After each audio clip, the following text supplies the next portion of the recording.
Hey, this is Dave Wise, and we're here again with Jim Ridge.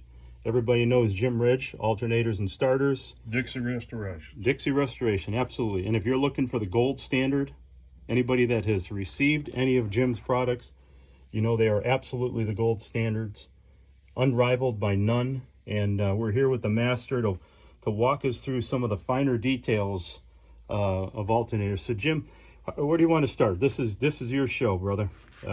We're looking at some great products here. Looks like this one you're just wrapping up.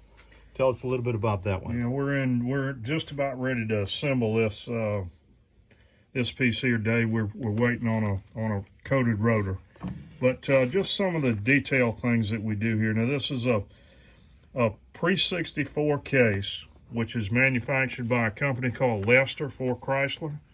After 64, Chrysler started casting their own parts. So that's one of the ways you could tell. So what did Chrysler ones look like? I think you have one somewhere here, don't you? Yeah, it would be right here. You see here, Kokomo casting plant. They cast them in two places, Newark and Kokomo. Then you see the DDCD here, and you notice the absence of Lester. You have the part number, but no Lester name, which means, again, it was cast by Chrysler. And then you have another one over here. I see that's an NW. That would be Newark. So the those are the two casting plants? As far as we know. At this point, yep.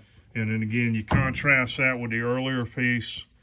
Notice two things, Dave, on here. Lester name, no casting clock. Interesting. And on the front or the back, right? The back, correct. The back, instead of a casting clock, has the forward look symbol. Okay, and then we're going to talk a little bit about, so if you're looking for a date-coded alternator, you're not necessarily looking at a casting date or a casting number. I mean, that's part of the equation, but really the date code and the true part number. Critical information is here. We'll turn this over. 47th week of 63. Chrysler was very consistent with the way that they dated their alternators. You have a week of the year followed by the year itself. And then above that, the part number. And sometime after 64, you begin to see some quality control information that they would add. I do not see it on this case. But typically you'll find three numbers across that will tell you the shift, department, and workstation that the piece was cast, where the piece was cast. Okay, interesting. So again, as you get into the early models, this is the date you're looking for. Right. As you get into later models, that's when you would still have the date in that position, but also you're looking for the casting wheel, front and back, right, to line up for your proper car. So looking at this, tell me some things about it. I see a little red dot, red paint splotch. Dave, we believe that this indicated that this piece was ready for assembly. And it indicated that the machining had been done on the case. In other words, the raw casting had threads put in it here and here, and of course for your frame screws, and also the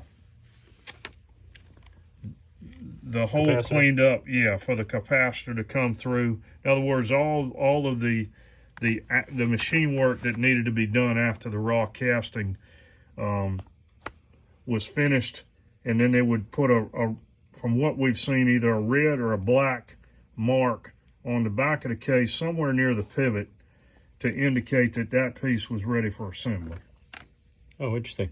So I see we've got some writing on these diodes, some stampings. Yeah, typically, and again, this is an early diode stamp example.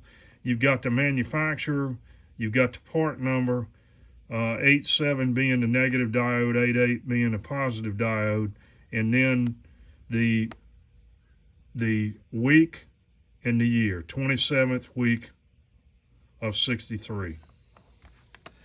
And they stamp the negative diodes in black and the positive diodes in red, again, to enable the assembly line worker to quickly sort them so that they wouldn't mix those two up, positive and negative. So you were talking earlier about the bearing. Tell me a little bit about the bearing. This one in here, if we can see it, looks like it's a Torrington. Torrington. And from 61 up through the changeover year, which was 64, they used a flat case, Torrington. And then in 65, they changed over to 3 different manufacturers. And the style changed to what everybody calls raised rib or bullseye. They had 3 primary sources for these: Bremen, Torrington, and Cadon, which we don't have an example of. And again, we contrast that to the Torrington flat case. Again, they stopped using this example, and after the 64 model year, 65 and up, even through the square back years, 72 through 74, they had the raised rib or bullseye.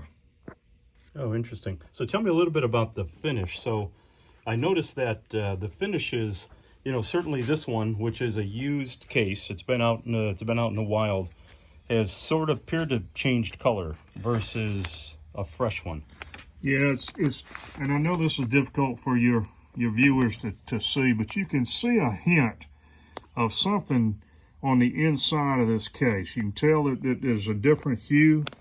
We use that to judge the depth of color we want to add to our clean cases. This was a room temperature chromate wash that they ran the alternator, the fresh cast alternator housings through to lessen the chance of white rust before the piece was assembled. Oh, interesting. If you disassemble a core, an alternator, you can look again inside to finish the housing itself, and usually you can pick up signs of that wash because it wasn't affected by UV as much as the outside or wear from the daily driving. So there's a lot of forensic that goes on once you disassemble it to Absolutely. determine specifically what it is. And we try to match the color based on the clues that we get from the internal parts that haven't been subjected to the weather or the driving conditions. Well, you heard it from the expert, everyone. Jim Ridge, Dixie Restoration. This is the gold standard. And we'll have more segments on starters and alternators from Jim, so stay tuned for this channel. And I hope you enjoyed the content. Thank you very much.